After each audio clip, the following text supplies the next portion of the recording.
ज्ञानवापी को लेकर इस देश की मनुवादी मीडिया खबर चला रहा है कि वहां मंदिर के संकेत मिले हैं, मंदिर के अवशेष मिले हैं और एएसआई जो आर्कियोलॉजिकल सर्वे ऑफ इंडिया है वो कह रहा है कि वहां मंदिर के निशान थे और उस पर मस्जिद बनाया गया है।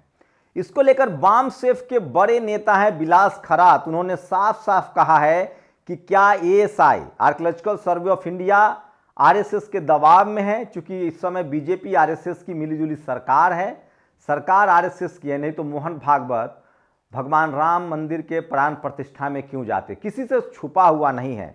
और वाम सेफ एक ऐसा संगठन है जो खुलकर बात करता है। तो सोचिए, अगर मस्जिदों का सर्वे हो सकता है, जबकि भारत में कानून था कि जो जहां जैसे है उसको उसी तरह से बनाया जाए, लेकिन अगर ऐसा है, ASI archaeological survey of India अगर सर्वे शुरू कर रहा है तो यह बुद्धिस्टों के लिए सोने पर सुहागा है। नमस्कार, मैं शंभू कुमार सिंह और आप देख रहे हैं नेशनल दस्तक। अगर एएसआई ने ज्ञानवापी मस्जिद का सर्वे किया है, अगर वो कह रहा है कि वहां मंदिर के संकेत मिले हैं, तो क्यों ना इस देश के हर मंदिर का सर्वे हो, हर मस्जिद का सर्वे हो और हर बौद्ध स्तूपों का सर्वे हो। राजेंद्र प्रसाद सिंह जो भारत के सबसे बड़े इतिहासविद हैं, भाषाविद हैं, वो तथ्यों पर कहते हैं कि सबको पता है कि भारत की पहचान बुद्धमय भारत से है, सबको पता है तक्षशिला, नालंदा, विक्रमशिला भारत का इतिहास है, सबको पता है जमीन के अंदर जितनी खुदाई हुई वहां क्या मिला, बुद्ध के अवशेष मिले, बुद्ध सभ्यताएं मिली, बुद्ध स्तूप मिले, बिहार मिले, बिहार मतलब बुद्ध विहार मिले, मगध का साम्राज्य मतलब बुद्धिस्ट भारत। तो सवाल है कि सब जगह खुदाई क्यों नहीं हो। राजेंद्र प्रसाद सिंह एक तर्क देते हैं, वो कहते हैं कि अगर आपने एक घर बनाया और उस घर का नाम रख दिया प्राचीन घर, इसका मतलब है कि आप किसी से अपना घर पुराना बताना चाहते हैं। कोई आदमी अपना किताब छापेगा, मान लिया मैंने किताब लिखा 1990 में और आपने किताब लिखा 1960 में, और 1990 में मैं अपना किताब लिखता हूं और उसका नाम लिख देता हूं प्राचीन किताब, इसका मतलब मैं किसी से कुछ छुपा रहा हूं और अपनी किताब को प्राचीन बताना चाहता हूं। भारत में अमूमन देखेंगे तो मंदिर के आगे जो आज मंदिर बना है, 5 साल पहले बना है, 10 साल, 20 साल, 25 साल, 100 साल पहले, सबके आगे प्राचीन मंदिर लिख दिया जाता है। क्यों?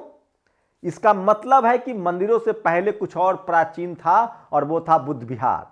सवाल है कि जब ये कानून, जो भारत में संवैधानिक प्रावधान था कि जो जहां यह स्थिति है वहां बनाई रखी जाए, अगर इसको ठेंगा दिखाया ही जा रहा है तो क्यों ना भारत के हर मंदिर, हर मस्जिद, हर बुद्ध विहार का सर्वे हो जाए और दूध का दूध और पानी का पानी हो जाए। बस शर्त इतनी है कि जो आर्कियोलॉजिकल सर्वे ऑफ इंडिया की जो टीम बने उसमें राजेंद्र प्रसाद सिंह जैसे इतिहासविद को भी रखा जाए, बहुजन समाज के एससी, एसटी, ओबीसी और किसान कम्युनिटी के भी लोग हों, जनरल कम्युनिटी के लोग भी हों, मुस्लिम समाज के लोग भी हों, ताकि घालमेल न हो। नहीं तो भारत में सबसे बड़ी चोरी इतिहास की चोरी है, भारत में सबसे बड़ी चोरी संस्कृति की चोरी है, भारत में सबसे बड़ी चोरी जो है वो सभ्यता की चोरी है।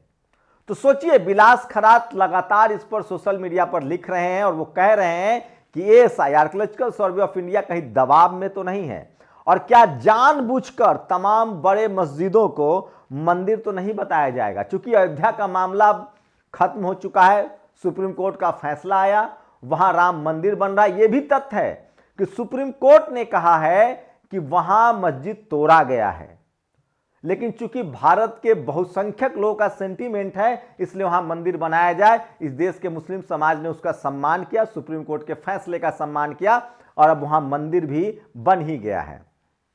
तो सवाल है कि क्या आरएसएस बीजेपी के पास अब मुद्दा नहीं है इसलिए वो बनारस, काशी, मथुरा सब जगह जाना चाहते हैं। तो सवाल है कि इस देश में जो बुद्धिस्ट हैं, जो बुद्धमय भारत है, सबको पता है, घनानंद हो, चाहे सम्राट अशोक हो, चाहे चंद्रगुप्त मौर्य हो, चाहे तमाम ऐसे राजा, बिंबिसार हो, ये सब, सम्राट अशोक को ही ले ले जिन्होंने सबसे ज्यादा काम किया बुद्धिज्म को फैलाने के लिए। सम्राट अशोक ऐसे राजा थे जिन्होंने अपने बेटे और बेटी को, सोचिए आज के समय में एक गरीब से गरीब आदमी भी अपनी संपत्ति का वारिस अपने बच्चों को बनाता है। सम्राट अशोक त्याग की वो मूर्ति थे जिन्होंने धम्म के प्रचार प्रसार के लिए बेटी संमित्रा को श्रीलंका भेजा और बेटा महेंद्र को भी धम्म के काम में लगाया। राजेंद्र प्रसाद सिंह इसीलिए कहते हैं कि पाली और प्राकृत जो है वो भारत की प्राचीन भाषा है। उसके बाद संस्कृत आई है, उसके बाद ब्रज की भाषा आई है, खरी बोली, जिसमें तुलसीदास दुबे ने अपनी सारी रामचरितमानस लिखा है। सवाल है कि वो लॉजिक बहुत शानदार देते हैं, तथ्यों के आधार वो कहते हैं कि अगर संस्कृत सब भाषाओं की जननी होती और प्राचीन भाषा होती तो संस्कृत विलुप्त हो गई होती। आज भी भारत में संस्कृत बोला जाता है, लेकिन पाली और प्राकृत नहीं बोला जाता है। किसी गांव में, किसी शहर में, किसी घर में नहीं बोला जाता है। इसका मतलब है कि जो भाषाएं विलुप्त होती हैं वो पुरानी होती है। संस्कृत के मुकाबले खड़ी बोली आज बोली जा रही है, हिंदी ज्यादा बोली जा रही है और अंग्रेजी उससे भी ज्यादा धीरे धीरे बोली जाएगी। इसका मतलब अंग्रेजी सबसे नई भाषा है, उससे पुरानी भारत में हिंदी है। अंग्रेजी हिंदी के बाद आई है, खड़ी बोली के बाद आई। मैं भारत के कॉन्टेक्स्ट में बात कर रहा हूं। भारत में अंग्रेजी सबसे बाद आने वाली भाषा है, उसके बाद खड़ी हिंदी है, उसके बाद संस्कृत है और उससे पहले पाली और प्राकृत है। तो ये सब लॉजिक जो वो देते हैं राजेंद्र प्रसाद सिंह, किसी को भी अगर उनसे बात करनी है तो उनसे मिल सकते हैं। मैं इसलिए कह रहा हूं, धरती के नीचे जो भी मिलेगा वो बुद्ध साहित्य है, बुद्ध विहार है, बुद्ध टेम्पल है, और धरती के ऊपर जो भी मिलेगा वही मंदिर और मस्जिद है। तो सवाल है कि सिर्फ मस्जिदों का ही सर्वे क्यों, मंदिरों का सर्वे क्यों नहीं, बुद्ध विहारों का सर्वे? तो साफ है कि अंग्रेजों के दौर में, अंग्रेज जब आए तब जाकर कनिंघम के नेतृत्व में सारे जगह बुद्धिस्टों की खोज हुई, बौद्ध विहारों की खोज हुई। तक्षशिला, नालंदा, विक्रमशिला जैसी यूनिवर्सिटियां धरती के नीचे ली। लेकिन सवाल है कि हेनसान और फायान, उनकी किताबें देखिए, जो लिखित किताबें हैं 6वीं और 7वीं सदी के, बुद्ध हेनसांग फायान क्या कहते हैं कि मैंने भारत में सिर्फ और सिर्फ बुद्ध में भारत देखा है। डॉक्टर अंबेडकर क्या कहते हैं कि भारत का इतिहास और कुछ नहीं है, भारत का इतिहास कुछ और नहीं है, बुद्धिस्टों मतलब बौद्धों और आर्यों के बीच संघर्ष है, राजनीतिक संघर्ष, सामाजिक संघर्ष, सत्ता का संघर्ष है। मैं इसलिए कह रहा हूं, भारत में अगर आज आप यथास्थिति नहीं बनाए रखना चाहते हैं, सिर्फ मस्जिदों को टारगेट कर रहे हैं, तो आप सबका ईमानदारी से सर्वे कराइए और जिसका जो मिले उसको दे दीजिए। नहीं तो यही कहा जाएगा कि पहले का दौर है, जिसकी सत्ता है वो सब पर कब्जा करा। लेकिन ये डेमोक्रेसी है, कल सत्ता बदल भी सकती है, क्योंकि लोकतंत्र में वोट का अधिकार जो है वो सबको है और वोट से यहां प्रधानमंत्री और सीएम बनते हैं। इसीलिए लगभग 1950 के आसपास कानून बनाया गया कि जो जहां जो स्थिति है उसको यथावत रखा जाए। लेकिन जिस तरह से मस्जिदों को टारगेट किया जा रहा है, उससे तो साफ है कि ये पॉलिटिकल एजेंडा है और जानबूझकर। मैं फिर कह रहा हूं, और इसकी सबसे बड़ी वजह है कि चपरासी से लेकर चीफ जस्टिस तक और सबसे ज्यादा मीडिया में वो लोग हैं जो मंदिर के पक्षधर हैं, जो उनकी जाति के पेशा को शूट करता है। मंदिर का असली लाभ पुजारी कौन बनता है, मंदिर का असली लाभार्थी कौन है? ब्राह्मण समाज के लोग हैं। वही मीडिया में है, वही जुडिशियरी में है, कॉलेज यूनिवर्सिटी में, ब्यूरोक्रेसी में, बिजनेस में है। तो मैं फिर कह रहा हूं, डेमोक्रेसी में आपको भी हक है, आप भी अपने तथ्यों को फैक्ट के आधार पर रख सकते हैं, संवैधानिक तरीके से अपनी आवाज उठा सकते हैं, बोल सकते हैं। सवाल है कि जब ज्ञान बापी मस्जिद का सर्वे हो सकता है तो तमाम मंदिरों का क्यों नहीं, बुद्ध विहार का भी करवाइए, मस्जिदों का भी करवाइए। तो इससे दूध का दूध और पानी का पानी हो जाएगा।